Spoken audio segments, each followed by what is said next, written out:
The little box sat untouched in Charlie Chaplin's vault for over 60 years. No one knew what was inside until his grandson finally broke the lock in 2022. What he found left him speechless. Evidence that Chaplin wasn't just Hollywood's biggest star. He was leading a double life that fooled everyone, even J. Edgar Hoover. The FBI was right to suspect him, but for all the wrong reasons. Now, the world is finally learning what Chaplin was really hiding all those years. Charlie Chaplin was born in 1889 in one of the poorest parts of South London. His family had almost nothing. His mother, Hannah, tried to earn money by sewing clothes and helping as a nurse, but it was never enough. His father, Charles, was a music hall performer, but he didn't stick around. By the time Charlie was a toddler, his parents had separated, and his father moved to New York. That left Hannah to raise Charlie and his older half-brother, Sidney, on her own. They moved from one rundown apartment to another, barely getting by. Charlie's father didn't help at all, even though he was supposed to. Hannah did what she could, but it wasn't long before the family slipped deeper into poverty. Then things got worse. When Charlie was 6, his mother had a breakdown. She couldn't take care of them anymore. Charlie and Sidney were sent to a workhouse, a place for the poor, but not a kind one. The boys were separated from their mother the moment they arrived. Their heads were shaved, they wore rough uniforms, and they were treated more like prisoners than children. After a few weeks, the boys were moved again, this time to a school for poor kids outside the city. Charlie remembered it clearly, especially the day he learned to write his last name. He thought it looked like him, somehow, Chaplin. But mostly, he remembered how sad and lonely those years were. It was a hard, cold life, and it left a mark on him that never really went away. Things didn't get better at home. In 1898, Hannah was taken to a mental hospital after suffering another breakdown. Doctors believed it was caused by malnutrition and illness. For a short time, the boys were sent to live with their father, a man they barely knew. But that didn't last either. Their father was drinking heavily, and the home was in such bad shape that child welfare authorities had to step in. Hannah came home for a while, but by 1903, her mind was slipping again. 14-year-old Charlie had to walk her to the hospital himself. She was taken back to the asylum, and Charlie was left to survive on his own. Years later, he remembered one heartbreaking visit. His mother told him, "If only you had given me a cup of tea that afternoon, I would have been all right." That small, strange sentence haunted him for a long time. Hannah spent much of the next decade in and out of institutions. She never fully recovered, though in her final years, she lived in California with Charlie, long after he became famous. Meanwhile, Charlie's father died young, just 38 years old, from alcohol-related illness. He had once been a well-known performer, but by the end, he was broke and alone. Still, before everything fell apart, he had helped Charlie get his very first job on stage. At age 10, Charlie joined a dance group called the 8 Lancashire Lads. It was a clog dancing troupe that toured all over Britain. He practiced for weeks before his first show and was terrified before going on stage. But once he performed, he was hooked. Charlie Chaplin's road to stardom began with desperation. His mother had been sent to a mental asylum, and by age 14, he was on his own, trying to survive. He signed up with a theatrical agency in London,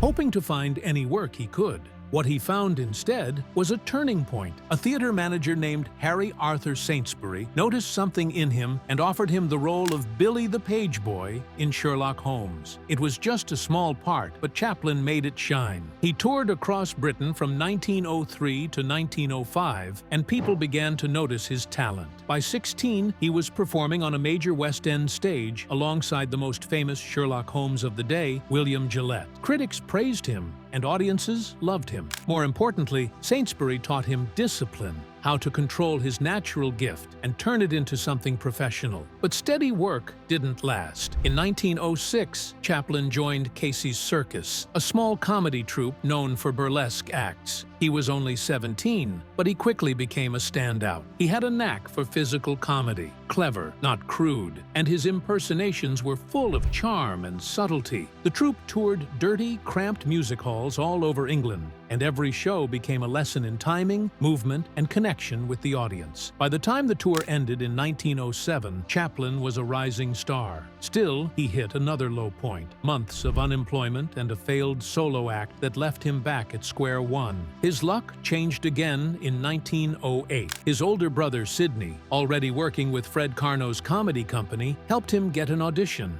At first, Karno thought Charlie looked too frail and shy to be funny. But once Chaplin took the stage, he proved everyone wrong. He got hired on the spot. By 1910, Chaplin was touring America with Karno's top team, performing in vaudeville shows. One of his most popular characters was a tipsy gentleman known as the inebriate swell. Crowds loved it. Critics called him one of the best pantomime performers they'd ever seen.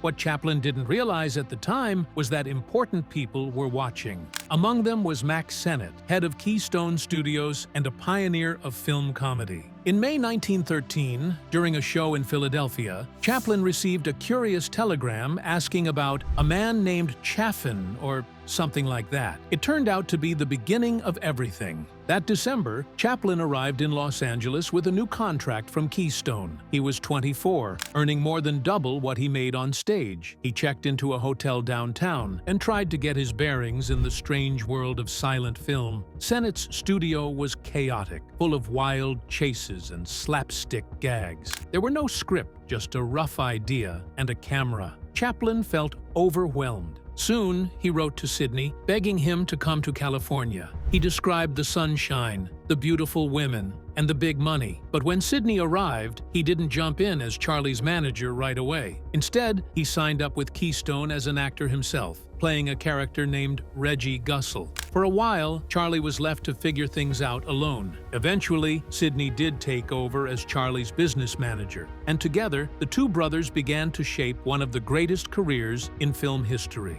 In early 1914, a funny little man in baggy pants and a bowler hat wandered onto the movie screen for the first time. It was in a 6-minute film called Kid Auto Races at Venice, shot during a real children's race in California. The man was annoying everyone by getting in the way of the cameras. What the crowd didn't know was that they were part of the movie. The man was Charlie Chaplin, and his character, the little tramp, had been made up just that morning. He threw together the costume from whatever was lying around. Pants too big, a tight coat, floppy shoes on the wrong feet, and a tiny mustache so his face could still show emotion. Even though it was only his second movie, something clicked. People couldn't stop watching him. Chaplin said the character was more than just a clown. He was a dreamer, a poet, a loner who still believed in love and adventure, even if he had to steal candy from a baby to get by. By the next year, the world had caught what they called Chaplinitis. Stores sold toys and clothes with his image. Songs were written about him, and comic strips copied his style.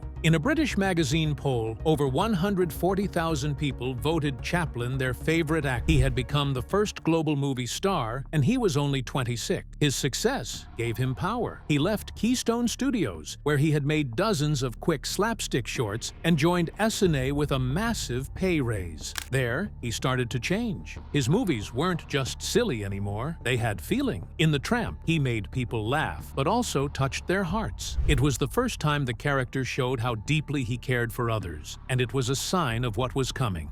Then, in 1916, Chaplin signed a contract that shocked the world. Mutual Film Company offered him $670,000 a year, more than any entertainer had ever made. That meant he earned over $12,000 a week, more than $1,800 a day. One reporter joked that Chaplin made enough in 2 seconds to pay for a streetcar ride. The deal gave him something even more valuable than money: his own studio, full control, and time to work the way he wanted. Over the next 2 years, Chaplin made 12 short films that showed just how far he had come. He started with fast, goofy comedies like The Floorwalker, but by the end, he was making rich, emotional stories like The Immigrant, which became one of his favorites. In The Vagabond, he mixed sadness and humor so well that it felt like real life, not just a skit. These films didn't just make people laugh. They made them feel something deeper. In 1917, Charlie Chaplin was already one of the most famous men in the world, but he wasn't happy. The movie studio he worked for, Mutual, was holding him back. So he made a bold move. He signed a new deal with First National that gave him full control over his films and paid him $1 million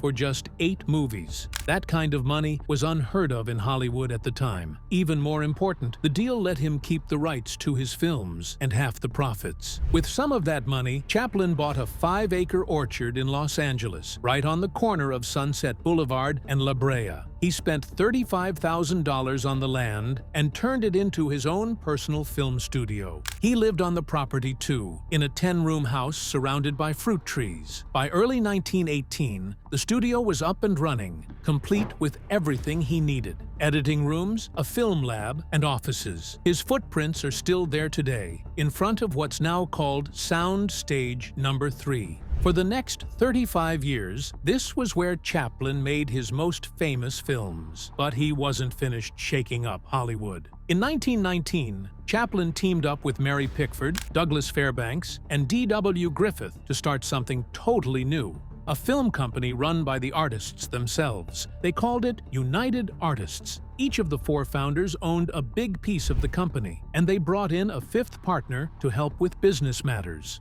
When the head of Metro Pictures heard about it, he famously said, "The inmates are taking over the asylum." He wasn't wrong. For the first time, the biggest stars in Hollywood were calling the shots. Chaplin was eager to start making films for United Artists, but there was a problem. First National wouldn't let him out of his contract. He still owed them 6 movies. So while his new company was getting off the ground, he had to keep working under the old deal. In 1921, he released one of his most beloved films, The Kid. It was his first full-length movie, and it changed what comedy could be. The story was about a poor man who takes in an abandoned child, played by a 6-year-old named Jackie Coogan. It was funny, but it also had real heart. People had never seen anything like it. The film cost a lot to make, $250,000, but it made over $5 million at the box office. Chaplin had written, directed, produced, edited, and starred in it himself. The poster summed it up perfectly: a picture with a smile, and perhaps a tear. By 1923, Chaplin was ready to take another risk. His next film, A Woman of Paris, was different. It was serious, dramatic, and he wasn't even in it, just a tiny cameo that lasted 3 seconds. He tried to warn audiences ahead of time, but they showed up expecting the little tramp. Some were disappointed, even angry. The film starred Edna Purviance, Chaplin's longtime leading lady. He wanted to make her a star in her own right. Critics loved the film. Mary Pickford said it left her choked up, but the public didn't respond. It flopped at the box office. Some cities even banned it for being morally questionable. Others pulled it after Edna was linked, unfairly, to a Hollywood scandal. In 1918, Charlie Chaplin was already a huge star when he met a 17-year-old actress named Mildred Harris. She thought she was pregnant, and that led to a rushed wedding. Chaplin was 29. Right away, things were rocky. He didn't think much of her intelligence and made that clear. They argued a lot, especially about her wanting to keep acting. A year later, they had a baby boy, but he died only 3 days after he was born. By the end of 1919, Chaplin had moved out. Harris kept up appearances, but the marriage was falling apart. She filed for divorce in 1920, saying he was mentally cruel. Chaplin said she cheated on him. There were even rumors she had been involved with actress Alla Nazimova, who was in a fake marriage to hide her sexuality. Harris never found major fame and died young, at 43. But Chaplin didn't change his ways. He got involved with another underage girl, Lita Gray. He'd known her since she was 8. When she was 16, he got her pregnant during the filming of The Gold Rush. Under California law, he could have gone to jail. Gray's mother threatened to go to the police, so Chaplin rushed into another marriage, this time in Mexico. Chaplin reportedly told people that marriage was better than prison, but he also told Lita the marriage wouldn't last and that he'd make her miserable. They had 2 sons. Around that time, he even made the cover of Time magazine, but he spent most of his time avoiding her at work. The marriage was toxic. Things exploded in 1926. Lita found out Chaplin was cheating with her best friend, Myrna Kennedy. She took the kids and left. Then she filed for divorce. What followed was one of the ugliest scandals in early Hollywood. Her complaint was over 40 pages long, full of disturbing details. She said Chaplin pressured her into sex acts that were illegal at the time and forced her to do things she found disgusting. He told her all married couples did it, and that as his wife, she had to obey. He even bragged about doing the same with other famous actresses before they got married. The fallout was massive. Newspapers couldn't get enough of the story. The divorce ended in a record-breaking settlement, hundreds of thousands of dollars for Lita, and money put aside for their kids. It was the biggest payout of its kind back then. Chaplin didn't handle it well. Filming on the circus stopped for 8 months. He hid film reels so they wouldn't be taken as part of the divorce. Stress hit him hard. His hair went white, and some said he was unrecognizable without his famous tramp costume. People across the country wanted his films banned. His image took a big hit. Years later, when asked about Lita Grey, Chaplin was blunt. He said he loved every woman he'd ever been with, except her. Charlie Chaplin had a gift for turning dark or complex ideas into unforgettable moments on screen. In 1925, he made The Gold Rush, inspired in part by the true story of the Donner Party, where stranded pioneers had to survive a brutal winter in the mountains, some even resorting to cannibalism. Chaplin didn't show that directly, but he created a famous scene where his character eats a boiled shoe. To make it work, he had 20 licorice shoes made and filmed the scene over 3 exhausting days. The nails were candy too. All that licorice gave Chaplin and his co-star stomach problems, but the result was iconic. He later said The Gold Rush was the film he wanted to be remembered for. To add realism, he even hired 600 real homeless men to play prospectors. In 1931, while the film industry was moving into sound, Chaplin took a huge risk. He made City Lights as a silent film. It took him over 2 years to finish. One key scene, where the tramp meets a blind flower girl, took weeks to get right. Chaplin didn't completely ignore sound. He wrote his own music for the film and added a few effects, like a swallowed whistle. But he stuck to what he knew best: visual storytelling. Audiences loved it. At the premiere, Albert Einstein was his guest. In London, George Bernard Shaw sat beside him. Despite the odds, City Lights became one of Chaplin's greatest successes. By 1936, Chaplin was ready to tackle something bigger. Modern Times was a sharp, funny attack on industrial life. The film begins with a giant clock ticking, a symbol of how factory work controlled people's lives. Chaplin's tramp battles machines, loses his mind on the assembly line, and still makes us laugh through it all.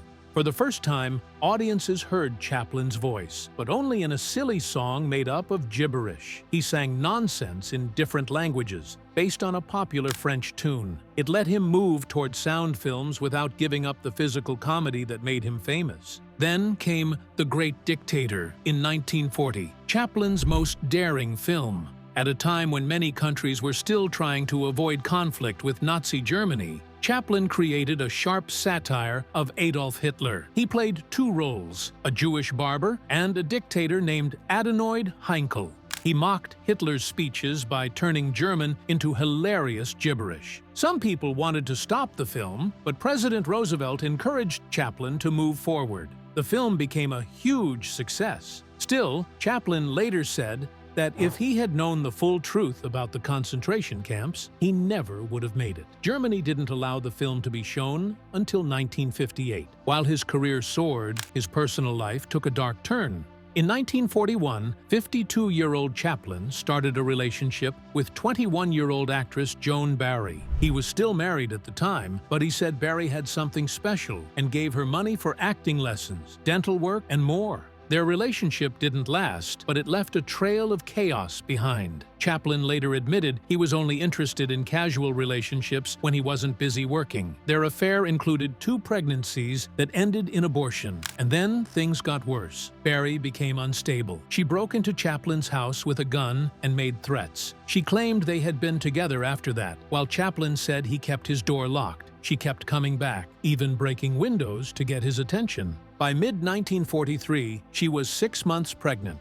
She told the world Chaplin was the father. Her mother even filed a legal case on behalf of the unborn child. In October, Berry gave birth to a daughter named Carol Ann. This was all J. Edgar Hoover needed. The FBI director had been watching Chaplin for years, suspicious of his left-leaning politics. Now, Hoover saw a chance to bring him down. The government charged Chaplin under the Mann Act, accusing him of taking Berry across state lines for immoral purposes. The charge was tied to a 1942 train trip Berry took to see him in New York. The trial, full of headlines and drama, began in March 1944. If convicted, Chaplin could have faced 23 years in prison, but on April 4th, he was found not guilty. Even after the criminal trial ended, the paternity case dragged on. Blood tests showed that Chaplin could not be the father. 3 respected medical experts all agreed. Even Berry's lawyer admitted the science was clear. But back then, California courts didn't accept blood tests as proof. Chaplin had signed an agreement that the case would be dropped if the test cleared him. But Berry went forward anyway. The first trial ended in a hung jury. The second, in 1945, found him the father, even without scientific proof. He was ordered to pay child support. His appeal failed. This injustice sparked change. The case helped reform paternity laws in America, making blood tests valid evidence in court. But for Chaplin, the damage was already done. His reputation never fully recovered in the United States. Charlie Chaplin's troubles began during World War II. At the time, he was one of the most famous entertainers in the world, but his outspoken political views drew attention. In 1942, at a dinner for Russian war relief, he made a bold statement. "I am not a communist, but I am proud to say that I feel pretty pro-communist." That line kept showing up in FBI files for years. Earlier, his film The Great Dictator had taken a hard swing at fascism, which didn't sit well with many Americans who still favored isolation from the war. Chaplin didn't help his case by showing up at events hosted by Soviet diplomats or supporting Soviet-American friendship groups. He spent time with people who were suspected of having communist leanings, which only made government officials more suspicious. Even though he later said under oath that he'd never read a book about communism and didn't know much about it, the damage was done. As tensions with the Soviet Union grew after the war, his earlier actions were no longer seen as support for an ally. They were recast as signs of dangerous radicalism. The FBI had been watching Chaplin as early as 1922, but things escalated in 1947 when J. Edgar Hoover opened a full investigation. By the end of it, Chaplin had a 1,900-page FBI file packed with rumors and accusations about both his politics and his private life. Hoover didn't like Chaplin, calling him a parlor Bolshevik, and was determined to get him deported. Agents dug into his movies, hunting for communist messages. They even listed him on a security index card, marking him as someone who could be detained during a national emergency. Films like Modern Times and The Great Dictator were reinterpreted as pro-communist. But despite all the effort, the FBI never found proof that Chaplin was a communist or involved in espionage. In fact, by 1950, they recommended closing the case, just days before Senator McCarthy launched the Red Scare into full swing. Chaplin never backed down. He always denied being a communist, but stood firm in defending free speech. These days, if you step off the curb with your left foot, they accuse you of being a communist, he once joked. He refused to stay silent, even when friends told him to.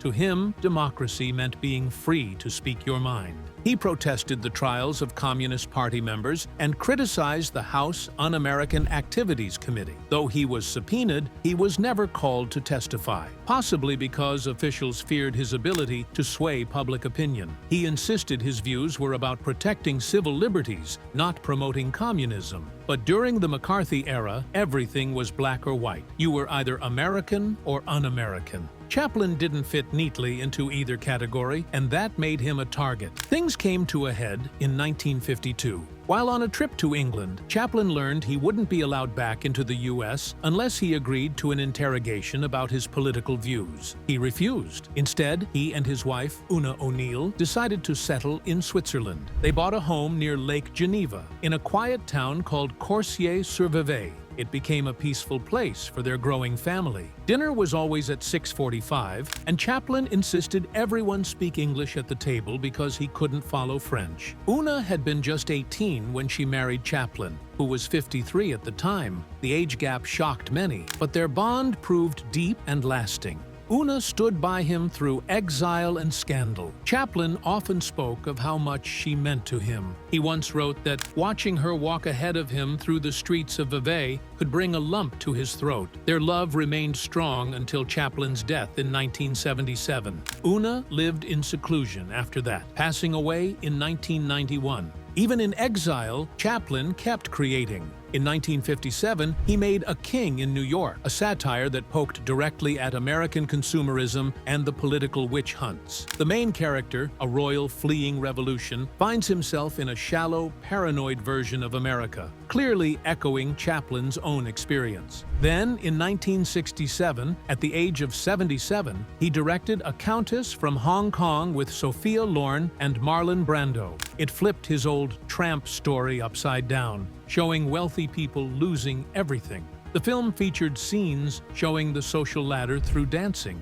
from seedy dance halls to grand ballrooms. Both films carried themes Chaplin had explored his whole life: class, alienation, and survival, but now shaped by exile. After 20 years away, Chaplin returned to the United States in 1972. He was 82 and unsure of how he would be received. But when he walked onto the stage at the Academy Awards to accept a Lifetime Achievement Award, the crowd erupted. The applause went on for 12 straight minutes, the longest standing ovation in Oscars history. That moment felt like more than praise. It was a public apology from the country that had once pushed him away. The Academy honored him as a giant in film, and Chaplin, though frail, looked visibly moved by the gesture. It gave closure to years of conflict, and he returned to Switzerland with his legacy now secure. 3 years later, in 1975, Queen Elizabeth II knighted him. The British government had delayed the honor for years because of political fears and scandals surrounding his private life. But in the end, his achievements were too great to ignore. By then, Chaplin had fathered 11 children across 4 marriages.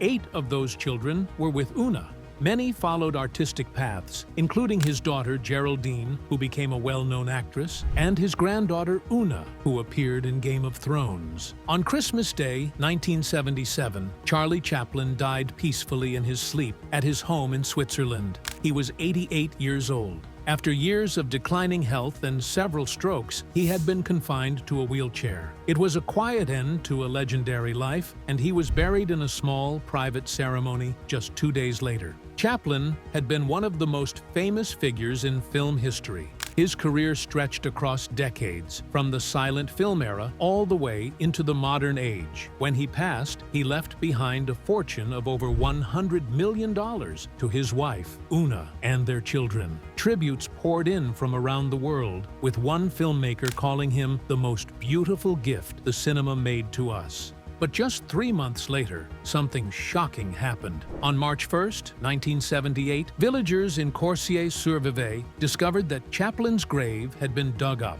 His 300-pound oak coffin was gone. 2 men, Roman Wardas, a Polish refugee, and Gancho Ganev, a Bulgarian immigrant, had stolen it. Both were struggling financially and hoped to make money by holding the body for ransom. Inspired by a story they'd read in the news, they dragged the coffin from the cemetery and buried it in a shallow grave in a nearby cornfield. They then began calling Una Chaplin, demanding $600,000 for the return of her husband's body. But Una wasn't intimidated. She refused to pay and told police that Charlie would have found the whole thing ridiculous. Working with the authorities, she allowed her phones to be tapped, and soon one of the biggest manhunts in Swiss history began. Police even monitored all 200 public phone booths in the area. Their plan unraveled when Wardas was caught making another call from a tapped phone. Ganev was arrested shortly after. Under pressure, they led police to the hidden grave. 11 weeks after the theft, Chaplin's body was found and brought home. This time, the grave was reinforced with 6 feet of concrete to make sure no one could disturb it again. The bizarre crime made headlines around the world. In court, Wardus was sentenced to 4.5 years of hard labor. Genev received a suspended sentence. Both men apologized to Una in letters, and what happened next surprised everyone. Una forgave them. She wrote back saying, "I have nothing especially against you, and all is forgiven." Her son Eugene later shared that the wife of one of the thieves had also written a note saying how sorry they were, and Una had simply replied with kindness. Years later, the strange story inspired a French film called The Price of Fame, with Chaplin's own son and granddaughter even appearing in it. It was a bizarre and almost surreal final twist to the legacy of a man who had made the world laugh, only for his resting place to become the center of one of the strangest crimes in film history.